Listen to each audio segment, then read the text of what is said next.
Niining panahon nga ang putling ebanghelyo gihagis sa mga hiwi nga pagtulunan. Kinahanglan mo barug ang mga tinun-an ni Kristo sa pagpakigbisog sa paglaban sa pagtuo, nga magkausa ug alang sa tanang panahong gihatag sa Dios ngadto sa iyang katawan. Maoy hinungdan nga namugna kining tulumanon ang putling ebanghelyo. 30 minutos nga pagsabwag sa tinuod nga ebanghelyo. Kauban ni Pastor Jeremias Hangad, ang putling ebanghelyo. Tulumanon nga gihatod kaninyo sa Herald of Grace Radio Ministries Philippines. Ang putling ebanghelyo.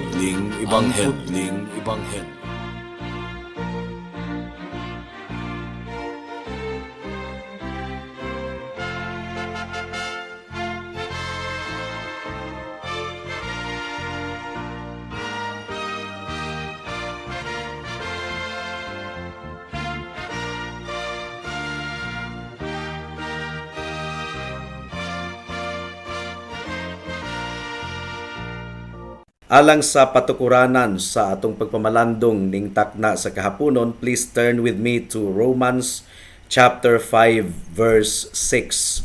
Roma kapitulo 5 bersikulo 6. Ang giingon dinhi: tungod kay niadtong huyang pakita sa insaktong panahon nagpakamatay si Kristo alang sa mga dautan.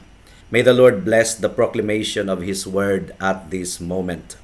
Now imagine na mga kaigsuunan, mga kahigalaan, kaadlawong dako, kusog kayo ang ulan, tugnaw kayo ang imong pamati, gakurog-kurog ka sa katugnaw, but all of the sudden adunay mihatag kanimog habol nga baga kayo, komportable kayo nga habol. Diba? Naulian ka sa imong gibati nga katugnaw, nahimo kang comforted mga kaigsuunan. And then imagine na, gigutom kayo ka sa ngatanan, kapoy kayo ang imong lawas kay gikan ka pa sa imong trabaho, and then all of the sudden dunay mihatag kanimo og lami kayo nga pagkaon, init kayo nga sabaw. What a comfort mga kaigsuunan. Or imagine na, gipaabot na lang nimo ang imong execution, i-electric chair ka na or lethal injection gumikan sa imong krimen. And then, padulong ka na sa lawak diin patyon ikaw, isip silot sa imong salaod. Pero adunay miabot nga executive pardon gikan sa presidente nga naghatag kanimo og kagawasan ug kapasayloan. What a sigh of relief mga kaigsuunan. Makaginhawag yung ka og lawom kayo kay abi nimo og mamatay na ka, pero gipasaylo ka sa Pangulo sa Pilipinas. Well, ang atong teksto ni ining takna mga kaigsuunan, mas labaw pa ang gipakita sa atong teksto. Gumikan kay ang giingon sa atong teksto, nagpakamatay si Kristo alang sa mga dautan. Christ died for the ungodly. Kung giingon unta sa atong teksto nga si Kristo namatay alang sa mga buutan, namatay siya alang sa mga balaan, alang sa mga takos nga pagaluwason sa Ginoo, then dili kini bagay nako, dili pod kini bagay nimo mga kaigsuunan. Pero gumikan kay giingon nga si Kristo nagpakamatay alang sa mga makasasala, alang sa mga dautan, then makaingon gayud kita mga kaigsuunan nga ang ebanghelyo maayo gayud kaayo nga balita, gumikan kay ikaw ug ako makasasala ug dautan. Pero kung ang giingon pa, si Kristo nagpakamatay alang sa mga buutan, wala kitay paglaom, gumikan kay nasayod kita nga ikaw ug ako dili gayod maayo, dili gayod buutan. Kitang tanan mga makasasala, sumala pa sa Roma kapitulo 3 bersikulo 10 hangtod sa 12, walay matarong, wala bisag usa. Thanks be to God, ang atong teksto nagaingon, si Kristo nagpakamatay alang sa mga dautan. Meaning to say, nagpakamatay si Kristo alang sa mga makasasala nga susaman nimo ug kanako. Mao kini ang good news nga gipakita kanato sa ebanghelyo. Adunay tulo ka bahin ang atong pagpamalandong niining takna. Una, the condition, ang kondisyon sa kalag sa tawo. Ikaduha, the time, ang oras, ang takna. Ug ikatulo, the action, ang aksyon sa Ginoo, ang gibuhat sa Ginoo. May the Lord help us in our meditation at this moment. Mudangat na kita sa unang punto, the condition, unsa ang condition sa mga katawhan tungod kay niadtong huyang pakita sa insaktong panahon nagpakamatay si Kristo alang sa mga dautan. Unsa ang kondisyon sa mga katawhan nga gipakamatian sa atong Ginoong Hesukristo? Una, ang giingon sa atong teksto, sila huyang, walay kusog mga kaigsunan. Well, unsa may pasabot ni ining huyang, walay kusog? Kung legal ang atong pagahisgutan, legal, gumikan kay ang Dios maghuhukom, iyang pagaablihan ang libro sa iyang hustisya, ug unsa may iyang makaplagan nga record nato, unsa may legal record nato sa libro sa langit, legally mga kaigsuunan, atubangan sa korte sa atong Dios nga maghuhukom, huyang gayud kita. Wala kitay ikapangatarungan, wala kitay idepensa. Dili nato madepensahan ang kamatuoran nga nagrebelde kita sa balaod sa Dios. Dili nato madepensahan ang kamatuoran nga kita nakasala batok sa balaod sa Dios. Wala kitay ikapangatarungan mga kaigsunan. Wala kitay alibay nga pagahimuon at tubangan sa Dios. Gumikan kay ang ebidensya batok kanato kusog kayo, dako kayo. Busa kung atong pagahisgutan ang depensa sa atong kaugalingon, huyang gayud kaayo mga kaigsuunan, mga kahigalaan. Wala kitay excuse, dili ta makaingon nga sorry, gumikan kay nagpakasala kita sa atong kinabubuton gayod. Unya dili lang kay usa lang kahigayon kitang nagpakasala, kada adlaw kitang nakasala. Repeatedly mga kaigsuunan, makanunayon gabalik-balik lang gayod. Ug ang atong pagpakasala wala man ta gipugos sa ubang tawo nga makasala, kundili kinabubuton gayud nato nga kita nagpakasala atubangan sa Ginoo, bisan og nasayod kita sa silot sa sala, bisan og nasayod kita nga ang Dios adunay hustisya, pero gibuhat gihapon nato ang sala atubangan sa Ginoo. So ang atong kaso, ang atong pagdepensa sa atong kaugalingon, huyang gayud kayo nga bisan pag dunay moabogado nato, ang moabogado nato dili gayud makapangatarungan mga kaigsuunan. Mao nga huyang kayo kita, nanginahanglan kita og banggiitan nga abogado, ug later atong ipasabot sa matag usa nga si Kristo mo'y mibarog nga abogado sa mga makasasala, pinaagi sa basihan sa iyang pagkamatarong ug sa iyang sakripisyo sa bayad sa sala nga iyang gihimo didto sa cross sa Kalbaryo. So unsa ang kondisyon sa mga katawhan nga gipakamatian sa atong Ginoong Hesukristo? Huyang kaayo, legally huyang kayo ang atong kaso, wala kitay ikapangatarungan atubangan sa Ginoo. Morally, ang moral nato nga kinabuhi huyang usab. Gumikan kay wala kitay gahom nga mubuhat og maayo mga kaigsuunan. Kusgan kita nga mubuhat og dautan. Anad kaayo kita nga mubuhat og dautan. Pero ang pagbuhat og maayo, wala gayud kitay kusog mga kaigsuunan. Wala usab kitay kusog nga atong tagbawon ang hustisya sa Ginoo. Atong bayran ang iyang hustisya. Wala pud tay kusog nga muikyas, muiskapar gikan sa hustisya sa Dios. Kinahanglan gayud kitang pagasilutan. Wala tay gahom nga atong tabunan ang atong mga sala ni adtong nangagi. Ug wala usab kitay gahom nga sa umaabot mahimo kitang totally walay sala, mahimo kitang balaan totally pinaagi sa atong pagpaningkamot. Dili usab nato masabtan ang mga butang nga iya sa Ginoo. Mao kini giingon sa unang Korinto kapitulo 2 bersikulo 14. Ang giingon dinhi, apan ang tawo nga wala magbaton sa espiritu sa Dios, dili makadawat sa mga gasa nga gikan sa espiritu sa Dios.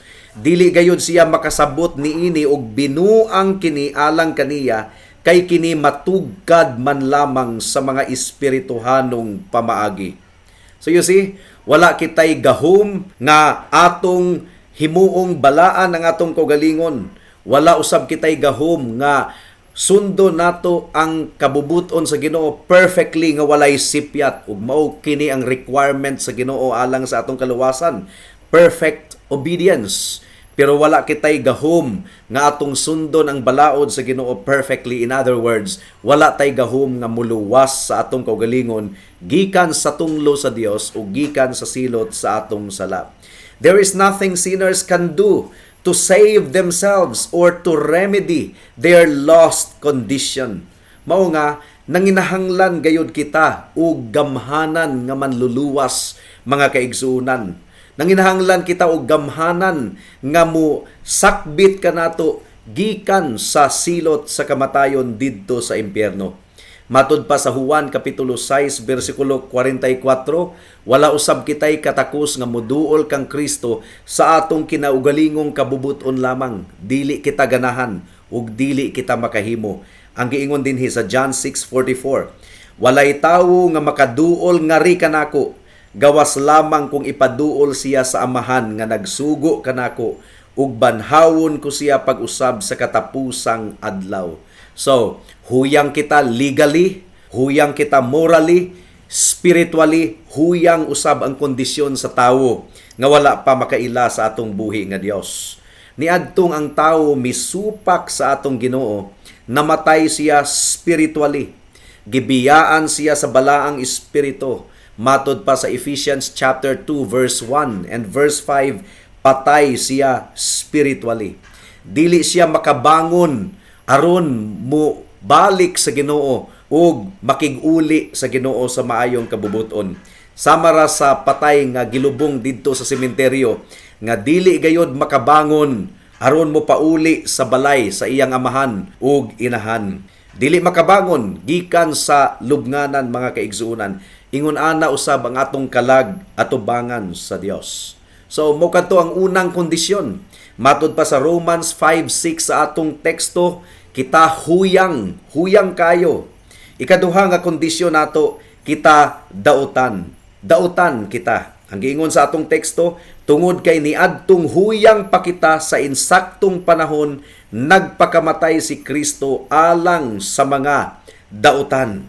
Sa atong hunahuna, dautan ang atong hunahuna. Sa atong kasing-kasing, dautan ang atong kasing-kasing. Kung mahinumduman nato ang Dios sa atong hunahuna, wala nato higugmaa ang Dios. Wala ta na higugma sa Dios. In other words, nabulag kita sa Ginoo ug nakigsangka kita batok sa Dios. We were alienated from God. Ang atong kasing-kasing pagdumot batok sa Dios. Ang atong hunahuna ug ang atong pagbati pulos lamang dautan mga kaigsuonan. Mao kini gipadayag sa Romans chapter 8 verse 7.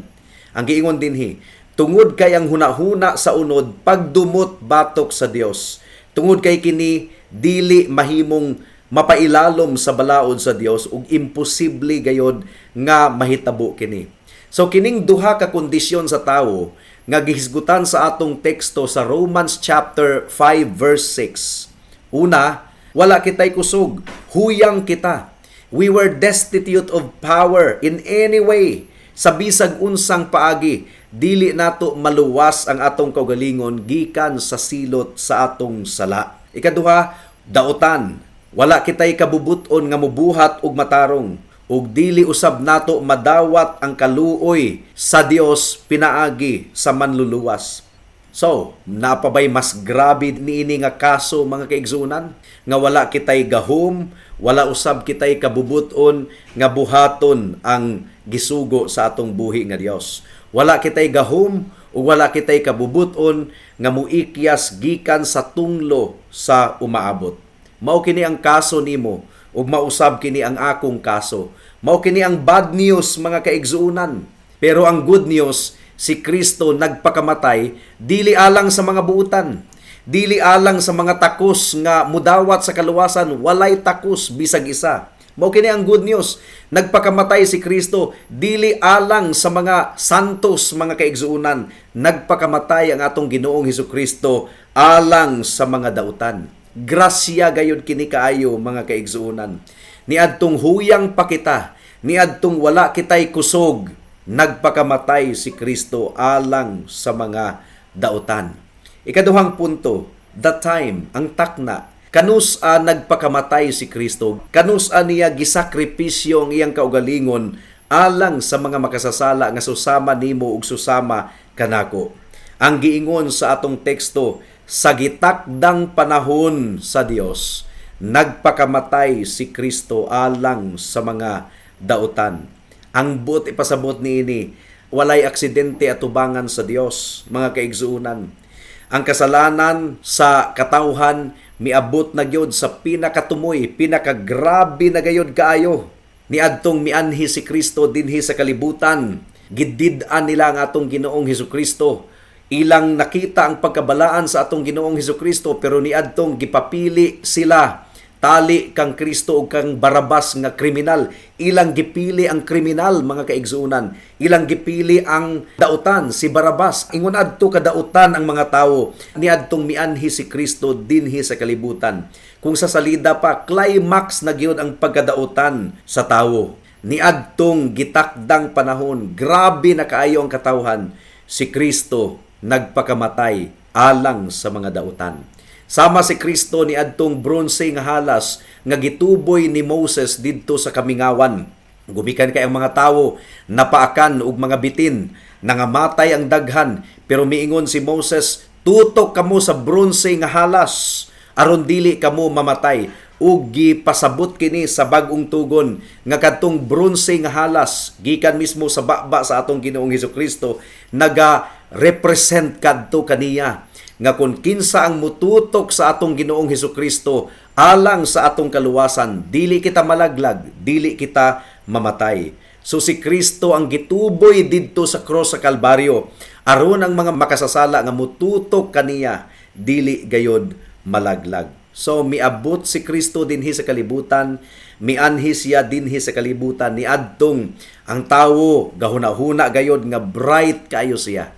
Historically, niadtong mianhi si Kristo, ang mga Greek philosophers gituboy sa mga katawhan kay mga banggiitan kayo, mga bright kayo, pero kung imong tanawon ang ilang gipangtudlo, puros kabuang nga gipaagi lamang og mga balaknon nga mga pulong.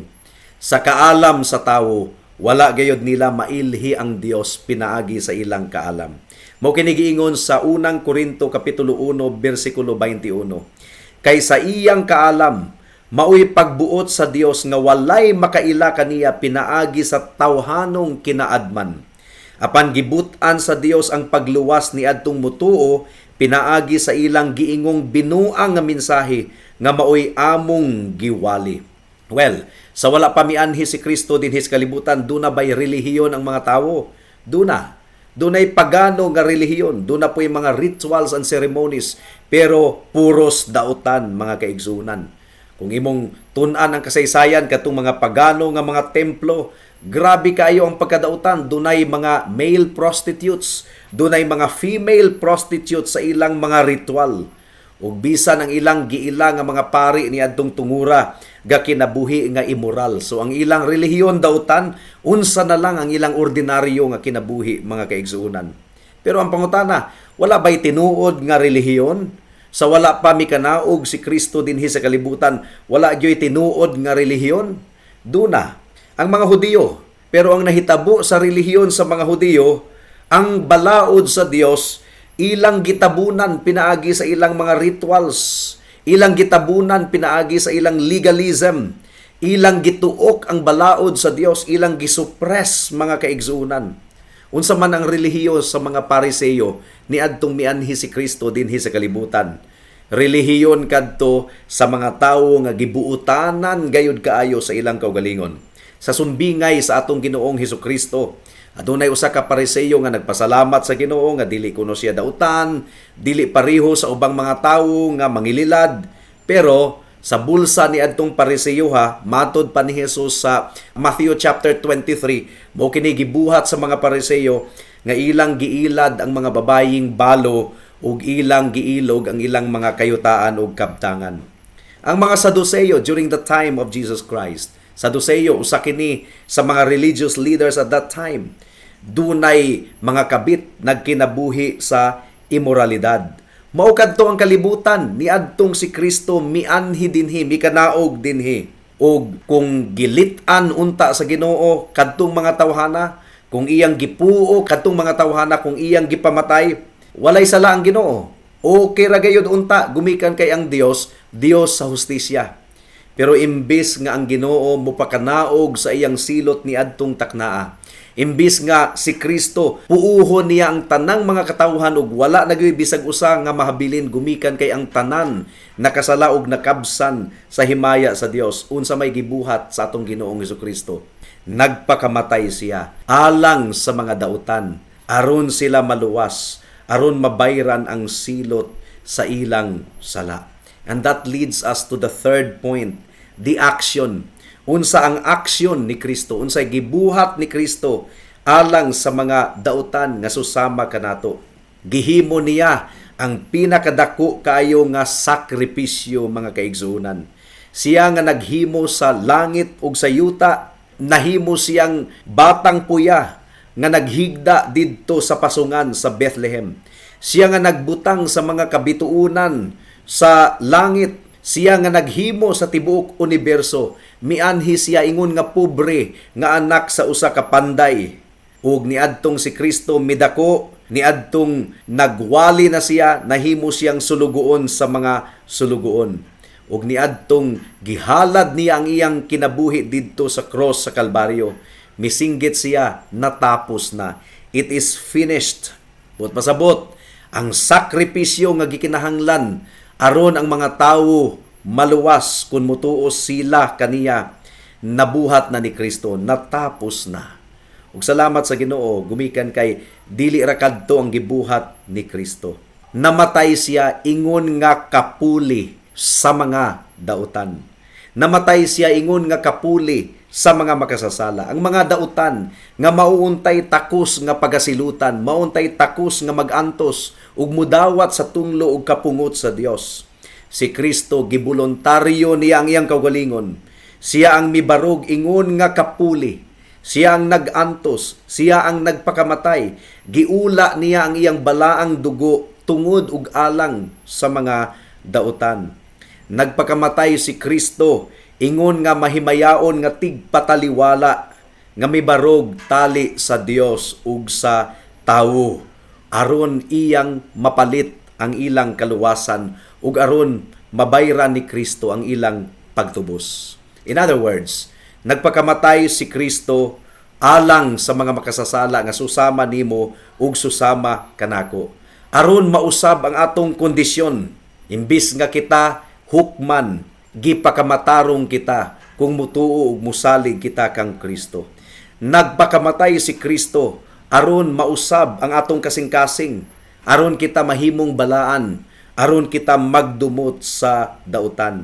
Namatay si Kristo aron nga bag-uhon ang atong relasyon gikan sa kaaway sa Dios. Ang mga tawo nga wala pa kang Kristo kaaway sa Dios ngadto sa sinagop nga mga katawhan sa Dios nga giisip nga iyang mga anak. Nagpakamatay si Kristo alang sa mga makasasala nga susama nimo ug kanako aron mausab ang atong trabaho. Nga kaniadto nangalagad kita sa sala, atong gisilbihan ang sala, pero ang tanan nga giluwas nahimo nang ulipon ni Kristo ug nangalagad ni Kristo ug naglakaw diha sa pagkabalaan.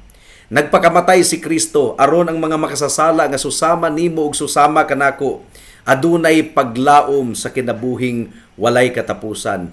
Nga ang naghulat kanato dili ang walay katapusan nga kapungot sa Dios. Ang naghulat kanato mao ang kadungganan, mao ang kahimayaan kauban sa atong buhi nga Dios. Sa laktod nga pagkaistorya, mga kaigsuonan, wala nagpaabot ang Dios nga atong marimedyohan ang atong problema. Wala nagpaabot ang Dios nga masulbad nato ang atong problema. Dili kana mahimo, mga kaigsuonan, imposible gayud kana. Kundili si Kristo nagpakamatay alang sa mga dautan nga susama nimo ug susama kanako. Ug aron ma-accomplish ang katuyuan sa atong buhi nga Dios, gibayran ni Kristo ang tanang silot sa atong sala, pinaagi sa iyang dugo didto sa cross sa Kalbaryo.